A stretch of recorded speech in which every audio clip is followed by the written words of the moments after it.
Hello everyone, welcome back to the classes. मैं Nikhil Rana. Class 12th का अपना जो है हमारा प्रोबेबिलिटी का चैप्टर चल रहा है, उसको कंटिन्यू रखेंगे। एंड प्रोबेबिलिटी के अंदर हम सारी चीजें कवर कर रहे हैं। Condition probability, multiple human probability, theorem of law of total probability and Bayes theorem के क्वेश्चंस।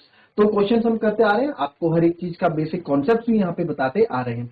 तो आई होप आपको ये चीजें समझ में आ रही हैं। मुझे कमेंट्स में लिख के बताया प्रोबेबिलिटी चैप्टर आपको कैसा लगा, बेस थ्योरम के क्वेश्चंस आपको कैसे लगे। हाइप बना रखी है कि टफ है टफ है टफ है, बट कैसा कुछ भी नहीं है। ठीक है, कुछ भी नहीं है। कॉन्सेप्ट पता है तो हमारा एक ही कॉन्सेप्ट चल रहा है वैसे भी। ठीक है, number of favourable outcomes upon total number of outcome, उसी पे हम क्वेश्चन मोस्टली सॉल्व कर भी रहे हैं। ठीक है, तो चलिए आइए फिलहाल आज का क्वेश्चन ले लेते हैं। पहले अब factory has two machines A and B, तो दो मशीन है ए एंड बी। आपका हमारा काम क्या है? क्वेश्चन पढ़ा, इंफॉर्मेशन लिखना शुरू। क्वेश्चन पढ़ा, इंफॉर्मेशन लिखना शुरू। सर दो मशीन है ए और बी। ठीक है, past record shows that machine A produce, जो सर पास्ट रिकॉर्ड ये शो कर रहा है कि जो मशीन ए है वो प्रोड्यूस करती है 60%। ठीक है, 60% वो प्रोड्यूस करती है आउटपुट का, और मशीन बी प्रोड्यूस करती है 40% ऑफ द आइटम्स। ये क्या 40% ऑफ आइटम प्रोड्यूस करते हैं। ठीक है, प्रोड्यूस लिख दिया, प्रोड्यूस्ड। ठीक है, यानी प्रोड्यूस इतना बना रहे हैं।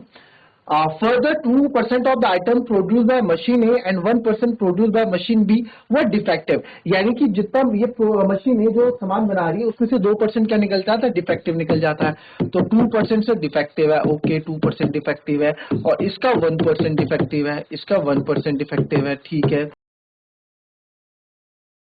All the items are put in one stockpile. एक ही जगह सारे आइटम रखे जाते हैं, ए और बी के लाके, जो ए ने बनाए जो बी ने बनाए, और एक ही जगह उनको रख दिया जाता है। And then one item is chosen at random. एक आइटम रैंडमली हम चूज कर रहे हैं, and it is found to be defective, यानी कि वो डिफेक्टिव पाया गया है, यानी कि डिफेक्टिव हो गया है।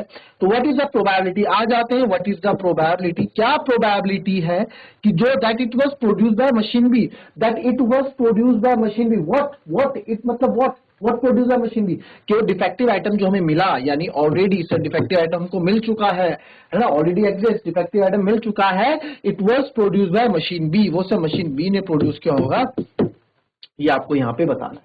ठीक है, ये कि प्रोड्यूस डिफेक्टिव आइटम्स प्रोबेबिलिटी क्या है कि हमें वो प्रोडक्ट जो है बी कंपनी से, या फिर दो मशीन है बी मशीन से मिला हो जो ऑलरेडी जो क्या है डिफेक्टिव निकला है, हमसे पूछा गया है। ठीक है, तो आइए इसको कर देते हैं फटाफट। ये चीजें हमें मिल गई है तो इनका एक फ्लो चार्ट बना देते हैं। ये आपने कर दिया तो E1 E2 नाम से लेते हैं ना, अभी मिटाना पड़ रहा है। आप तो कॉपी में मिटाओगे नहीं, आप कोने में रफ एक आइडिया बनाओगे और उसके अकॉर्डिंग लिख दोगे। तो E1 मेरा क्या इवेंट है? प्रोडक्ट्स बाय मशीन ए। ठीक है, तो प्रोडक्ट बाय मशीन ए कितना है? 60। तो प्रोबेबिलिटी क्या है कि प्रोडक्ट मशीन ए के चूज होंगे? सर 60% है, 60/100 यानी कि 6/10 हो गया। ठीक है, फिर E2 इवेंट है products by machine B, product by machine B. क्या प्रोबेबिलिटी है कि वाले प्रोडक्ट चूज हो जो मशीन बी ने? इसकी प्रोबेबिलिटी भी होगी। तो सर वो कि 40% था, यानी 40/100 यानी कि 4/10। कोई दिक्कत? ठीक है, फ्लो डायग्राम बना देते हैं जरा फटाफट फ्लो डायग्राम। तो फ्लो डायग्राम कैसे बनेगा? यानी मेन क्या डिफेक्टिव निकल रहा है, डिफेक्टिव। तो ए इवेंट हम मान लेते हैं डिफेक्टिव अकर्स, डिफेक्टिव अकर्स है ना, डिफेक्टिव इवेंट अकर्स। तो ये सर E1 इवेंट से भी डिफेक्टिव आ रहा है और E2 से भी डिफेक्टिव आने के चांसेस है। तो सबसे पहले प्रोबेबिलिटी ऑफ E1 जो आपने निकाल दिया यहाँ पे 6/10। ठीक है, फिर प्रोबेबिलिटी ऑफ क्या क्या प्रोबेबिलिटी है कि वो डिफेक्टिव पीस आए, यानी ए आए। ठीक है, चलो इसको डिफेक्टिव अकर्स आप मान लो। क्या प्रोबेबिलिटी की ए यानी डिफेक्टिव पीस आएगा जब वो E1 से छांटा जा रहा है, यानी मशीन ए से बनाया जा रहा है या छांटा जा रहा है। तो प्रोबेबिलिटी ऑफ ए E1 क्या प्रोबेबिलिटी थी सर? 2% डिफेक्टिव था, 2% यानी 2/100 था। ठीक है, ये हो गया। अब इसमें हमने एक इवेंट लिया नहीं ना, उसको भी लेना है। एक इवेंट ले लेते हैं, एक इवेंट ले लेते हैं, या डी ले लो, कुछ भी ले लो, ए भी ले सकते हो, डी भी ले सकते हो। चलो डी ले लो इस बार, ए तो हम बार बार ले ही रहे हैं। ठीक है, E1 E2, इससे थोड़ी क्लियरिटी आ जाएगी। डी ले लो यहाँ पे, है ना, समझने में भी आ जाएगा, कोई दिक्कत नहीं है। आप ए भी ले सकते हैं, डिफेक्टिव डिफेक्टिव, ठीक है। तो मैंने सर यहाँ पे क्या ले लिया, इसको डी ले लिया। डी मतलब क्या हमारा, item is defective, item is defective. E event है सर, आइटम इज डिफेक्टिव, ठीक है।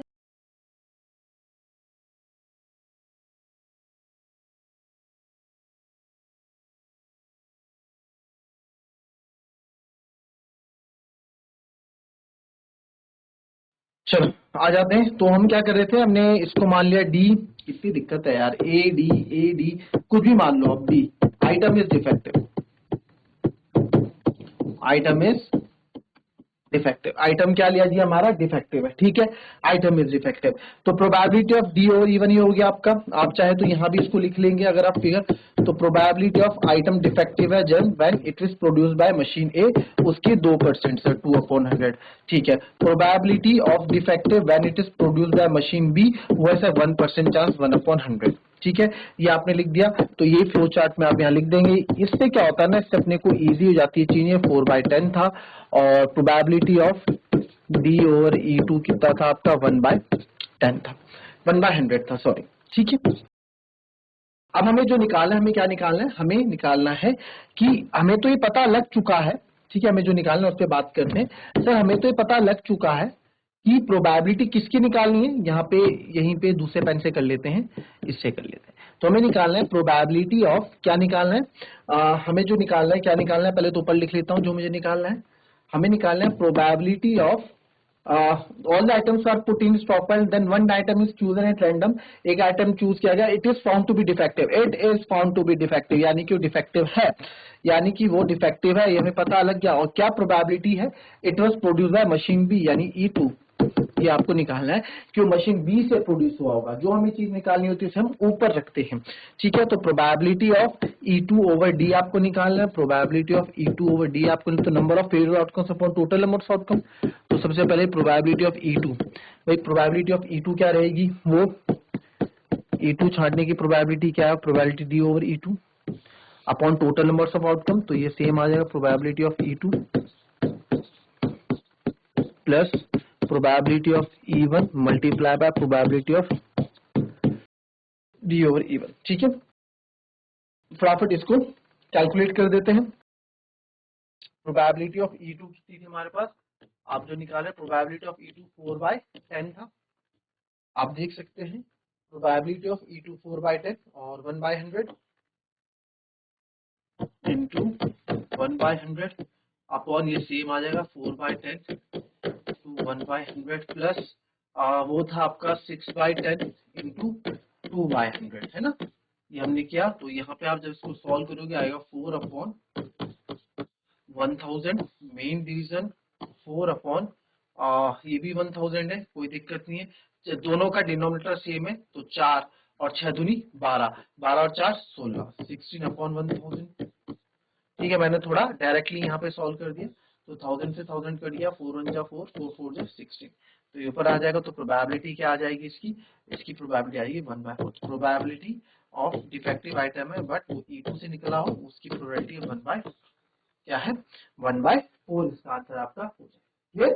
तो कैलकुलेशन आपको आनी चाहिए, कैलकुलेशन में आपको फंसना नहीं है, ये भी आपका इजी पार्ट है। एक बार देख लेंगे, फिर मूव करेंगे हम अपने सेकंड क्वेश्चन की तरफ, राइट, कॉपी कर लेंगे।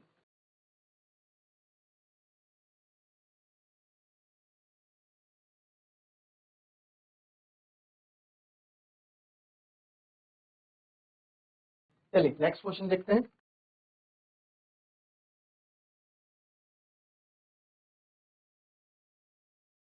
चलिए क्वेश्चन इजी है, अच्छा है, कोई दिक्कत नहीं। टू ग्रुप्स है are competing for the position on the board of directors of a corporation. The probability, देखिए दो बोर्ड ऑफ कॉर्पोरेशन है किसी बड़ी कंपनी के, एमएनसी कोई भी कंपनी होगी, तो बोर्ड ऑफ डायरेक्टर्स बनने की होड़ में दो ग्रुप्स कंपीट कर रहे हैं, ठीक है, जैसे कि यहाँ दिख रहा है। The probability that the first and the second group will win are 0.6 and 0.4 respectively. तो यहाँ पे बोल रहा है कि सर अगर दो ग्रुप है, प्रोबेबिलिटी ऑफ ग्रुप 1 की जीतने की प्रोबेबिलिटी क्या है, 0.6 है, और प्रोबेबिलिटी ऑफ सेकंड ग्रुप के जीतने की प्रोबेबिलिटी क्या है 0.4 है।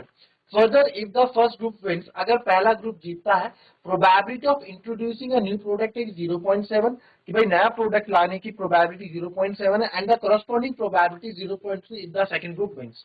Find the probability that the new product is introduced by the second group. चलो ठीक है, इसका ट्री डायग्राम बना देते हैं, ठीक है। ये सब लिखना भी आप जानते ही हो, अगर आप, यानी कि यहाँ पे एक चीज तो पक्के से है कि नया प्रोडक्ट आ रहा है, वो भी नहीं ला रहे नया प्रोडक्ट और ये भी ला रहे, तो दो जगह से नए प्रोडक्ट मेरे आ रहे हैं, ठीक है। तो एक इवेंट है, यानी कि introducing new product, introducing new product हमने ले लिया, ठीक है। डायग्राम बना देते, E1 E2 दो इवेंट है यहाँ पे, तो E1 और E2।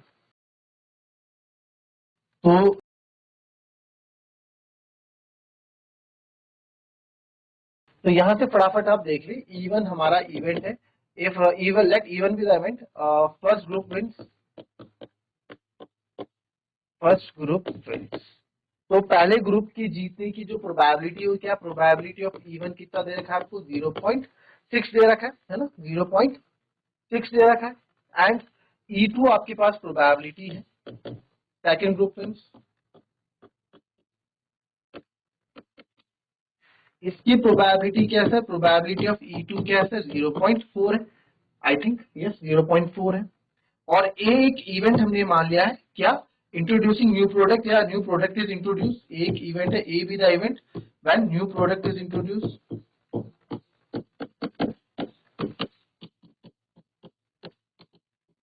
New product is introduce. चले, तो आइए इसकी कहानी यहाँ पे बनाते हैं। तो E1 है, प्रोबेबिलिटी ऑफ E1 क्या है सर, ये आपने यहाँ पे लिख दिया 0.6।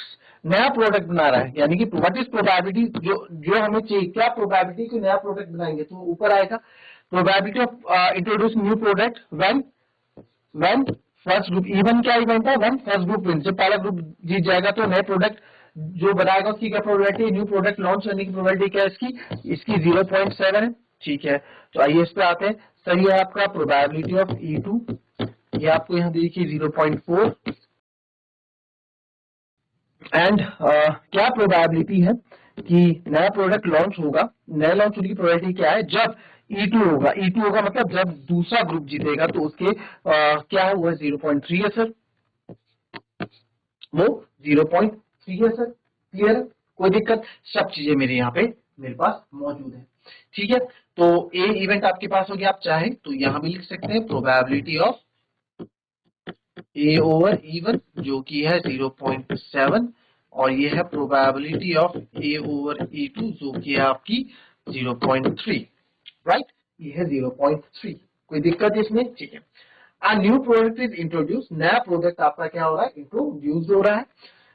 तो आपको जो निकालना है देखेंगे, फाइंड द प्रोबेबिलिटी, प्रोबेबिलिटी निकालो, फाइंड द प्रोबेबिलिटी। चलो देखो क्या बोला है इसने, find the probability, sir probability निकालो that the new product introduce, जो नया प्रोडक्ट इंट्रोड्यूस हुआ है, यानी कि नया प्रोडक्ट इंट्रोड्यूस हो चुका है, यानी जो चीज हो चुकी है नीचे नया प्रोडक्ट इंट्रोड्यूस हो चुका है, वह बाय द सेकंड ग्रुप, जो नया प्रोडक्ट इंट्रोड्यूस हुआ वो किसने किया, सेकंड ग्रुप से हुआ, वो सेकंड ग्रुप ने प्रोड्यूस किया, यानी कि रिवर्स प्रोबेबिलिटी आ गया, रिवर्स प्रोबेबिलिटी तो बेस थ्योरम आ गया। तो सर यानी कि बात कर रहा है probability of E2 over A की, आपको ये निकालना है probability of E2 over A की, ये बात कर रहा है, ये हमें निकालना है।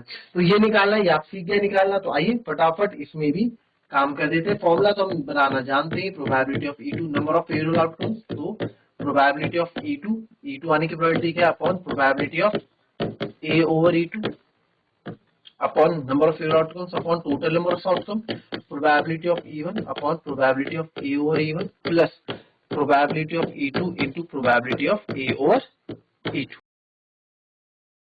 तो probability of E2 over A आप निकाल रहे हैं, probability of E2 कितना था, E2 0.4 और 0.3, तो 0.4 into 0.3 अपॉन इनका क्या था 0.6 और 0.7, to 0.7 plus 0.4 into 0.3। जैसे कि मैंने कहा मैं पॉइंट में कम यहाँ पे डील करता हूँ, बट फिलहाल अभी इसमें करेंगे। आपको पता है 4 3 जा 12 है ना, पॉइंट को हम 12 यानी 0.12 हो गया अपॉन यहाँ देखेंगे 6 7 42 0.42 हो गया, 6 7 42 2 के पॉइंट है और यहाँ पे 0.12 हो गया।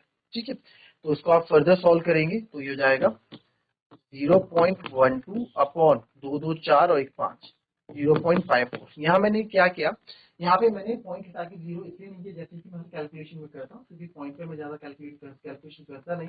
यहाँ भी मैंने देखा 2 के बाद पॉइंट है, यहाँ भी मैंने देखा 2 नंबर के बाद पॉइंट है, तो यहाँ से 2 नंबर के बाद दोनों पे पॉइंट है तो पॉइंट से पॉइंट कैंसिल हो जाएगा, आप कैंसिल कर दीजिए और ये हो जाएगा आपका 6 2 12 6 9 54, तो 2/9 आ जाएगा मेरा प्रोबेबिलिटी ऑफ E2 ओवर कितना आ जाएगा 2/9 and that's the 2/9, right? Clear है? चलिए कॉपी कर लेंगे, इजी था क्वेश्चन, कोई टफ क्वेश्चन था नहीं। चलिए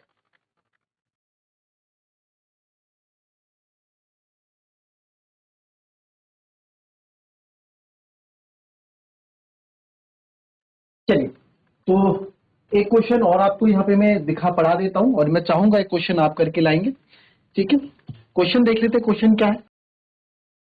suppose a girl throw a die if she get 5 और 6। चलिए डिटेल बना देते हैं जैसे जैसे बोला। इफ शी गेट 5 और 6, अगर सिर्फ 5 और 6 5 या 6 आते हैं तो she tosses a coin 3 times, यानी कि 3 टाइम को तीन टाइम कॉइन को टॉस करेगी, यानी टोटल नंबर ऑफ आउटकम्स कितने आ जाएंगे 8, 2 टू दी पावर n है ना, 2 टू दी पावर 3 यानी कि 8 आपने पढ़ा हुआ है, तो टोटल नंबर ऑफ आउटकम आ जाएंगे 8। तो यानी कि सर क्या आएगा, हेड हेड हेड बना के चलो, क्या हेड हेड टेल, अब टेल टेल इंट्रोड्यूस करो हर जगह, head tail head or tail head head, ये आ गए। अब जहां जहां हेड है वहां टेल लिख दो, जहां जहां हेड है वहां टेल लिख दो, जहां टेल है वहां पे हेड कर दो, ये आ गए थे 4 आउटकम। ठीक है, फिर आगे बढ़े हम and note the number of heads, और उसके बाद क्या करती है, नंबर ऑफ हेड्स को नोट करती है, कितने नंबर ऑफ हेड मेरे पास आ रहे हैं। इफ शी गेट्स 1 2 3 4, अगर उसके पास 1 2 3 और 4 आते हैं sir, she tosses a coin, एक ही बार टॉस को कॉइन करेगी, she tosses a coin once, या तो एक बार कॉइन को टॉस करेंगे तो 2 आउटकम्स आएंगे, या तो हेड आ सकता है या फिर टेल आ सकता है। And notes whether head or tail is obtain, और नोट्स करेगी कि हेड आया या फिर टेल आया। If she obtain exactly 1 head, what is the probability, आ गया क्वेश्चन बन गया, क्वेश्चन बनना शुरू हो गया, what is the probability if she, condition दे दी, if she obtain exactly 1 head, यानी कि एग्जैक्टली 1 हेड आ रहा है, एग्जैक्टली 1 हेड आ रहा है, यानी कि आप एक इवेंट मानेंगे ए हो जाएगा 1 head occurs, 1 head exactly 1 head occurs, what is the probability that she threw 1 2 3 4, यानी कि उसने 1 2 3 4, इसको आप E2 इवेंट मान लोगे, इसको E1 इवेंट ले लोगे, तो क्या प्रोबेबिलिटी है, वो E2 से आया होगा, E2 और ए होगा। सिंपल है, सारा क्वेश्चन आपके सामने, सारी डिटेलिंग आपके सामने, आंसर मुझे कमेंट में आप करके दे देंगे। ठीक है, तो कमेंट में आपका आंसर का वेट करूंगा मैं, जिसको नहीं आएगा उसको हम रीडू के क्वेश्चन करा देंगे। तो मिलेंगे आपसे अपनी कल की नेक्स्ट क्लास में, तब तक के लिए be happy, be healthy and be safe. Thank you and have a nice day.